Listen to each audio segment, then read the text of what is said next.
Oh.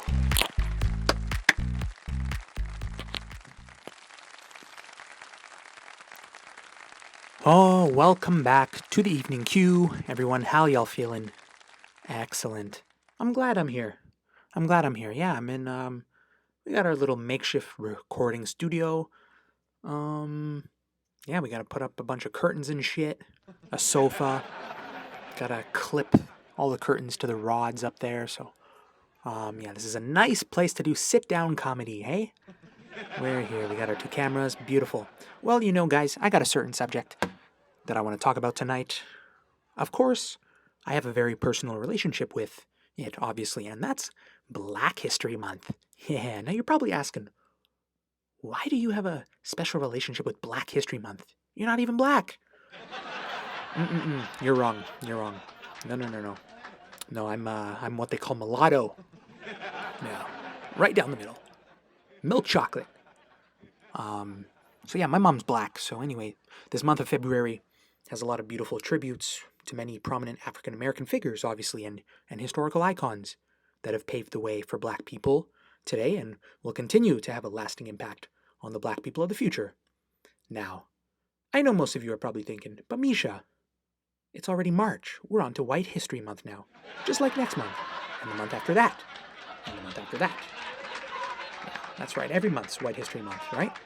And you're right, but, to those people, I say, hey, shut up! Just like Adam Sandler, Yeah. I talk about whatever the hell I want, when I want, and where I want and how I want.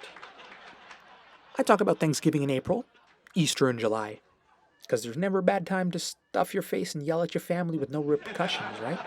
Just like there's never a bad time to talk about Black history, no? Yeah, excuse me while I just get my beer that I always have. Let me see.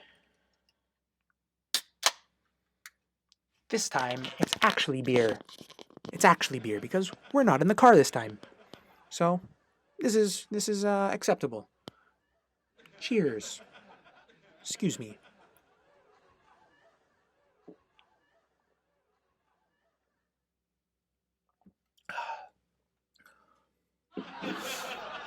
Okay. Well, Black History Month, right? That's where we were. Well, I'll give you another example, though. The Chinese think it's never a bad time to celebrate the New Year, a month into, guess what? The New Year. I never got that, though, considering how good the Chinese are at math. Did anyone ever tell them that when you count, you start at 1? I mean, shit. I can go on and on about the Chinese and their New Year, but, hey, that's for another time, because today we came to discuss blacks and their history, rightfully so, I must add. A lot of black people complain that there's not enough black representation in society and throughout history as well. I mean, I don't know what they teach their kids in school anymore, but I know that especially in North America, whites were the predominant figure that all the history is based around. And then people of color came over and contributed to that history and building these societies, of course. And now, unfortunately, it was under extremely despicable situations that should never ever be replicated again, obviously. We all know that. We all know what I'm talking about, right? Slavery, racial segregation, the lack of the lack of basic human rights, which means black rights, basically. Yeah. But when you think about the word representation and the lack thereof, the non-PC part of me doesn't necessarily agree with the notion that, blacks are underrepresented in society nowadays. I think people miss the big picture here. Just let me explain. Don't want to offend anyone, but hey, I'm probably going to offend you, so shut up. So, for those of you who don't know, I'm the byproduct. Oh, fuck. Shit, I said this already. I'm the byproduct of a white man and a black woman getting jiggy with it, getting it on. You know what I'm saying? You catch my drift? Yeah. It's kind of like chocolate and milk, or more accurately, milk chocolate with just more added milk. You know what I'm saying? Yeah, for the people who know me already, they know what I'm talking about. Yeah. But, with my genetic makeup, I'm always on the fence with these topics. I'm never really fully, how do I say, on one side or the other. But for this particular debate, I'm gonna tell it from the milk side and try and explain, why we sometimes feel like, just being a piece of chocolate. Just hear me out. Just hear me out. Chocolate's always good, right? Marshmallows and chocolate. Yeah. Hey, that's what my parents did. My mom likes marshmallows in her chocolate, if you know what I'm saying. Anyway, I'm sick. I'm really sick. But when we talk about representation in regards to race nowadays, blacks got it pretty good. I mean, I must say, especially in recent history. Just think about it. I mean, you guys got Obama, even though technically he's not fully yours, but you guys claimed him before we realized that we could. You know what I'm saying? I mean, when he was just a lawyer in Chicago and he was just a politician, you guys were like, look at this mixed race fool running for office. And then when he won the presidency, you're like, man, you know what I'm saying?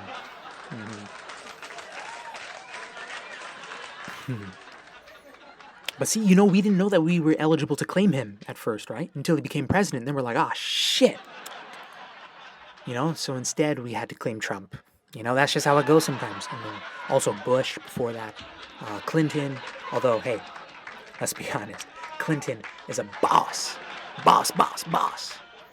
I mean, let's be honest, you guys wish you had him. He lived out every guy's fantasy. Black, white, yellow, brown, purple, green, blue.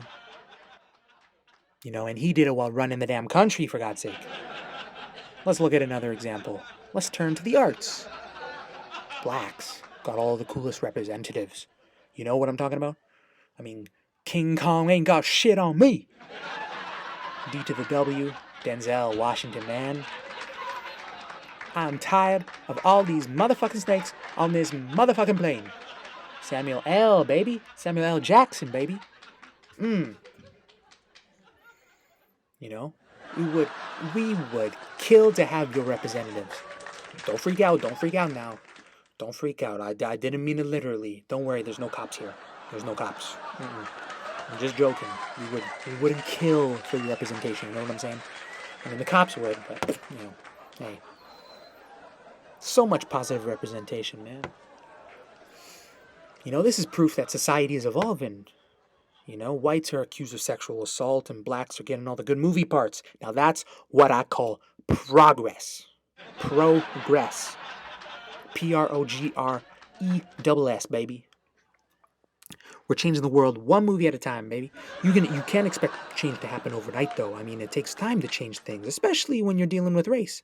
I mean, look at all the blacks in the United States, who were enslaved for 100 years and then unfairly segregated afterwards for decades. And then it took massive political reform to finally give African Americans equal human rights as everyone else. So change doesn't happen overnight. That's proof.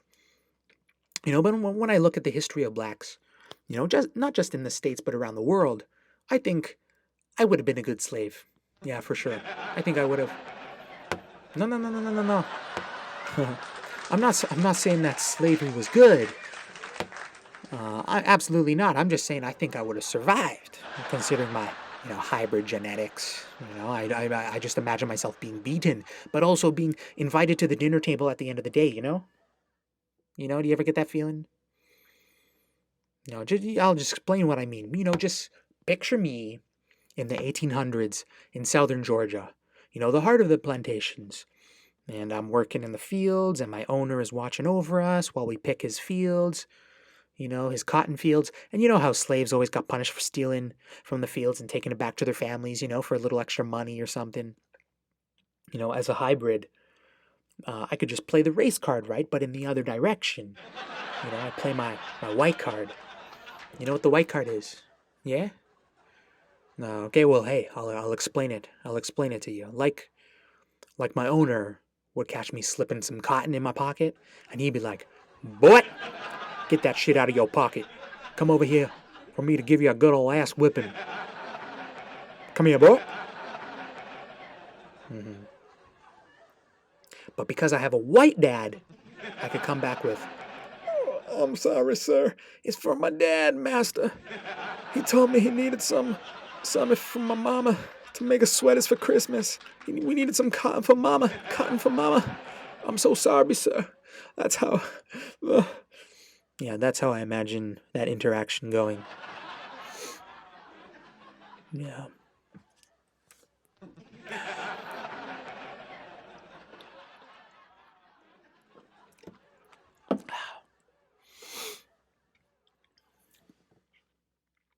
Hey, look, I'm not trying to offend anyone here. I'm just joking about all the slavery stuff. In reality, it's no laughing matter because, black people have gone through probably the most hardship out of any ethnicity in North America, I would say, if not the world. But I think we can all laugh about certain things now, especially in interracial friendships, like myself and my full-on black friends. When we joke about certain testy subjects, we can all have a good laugh and make racial jokes about each other.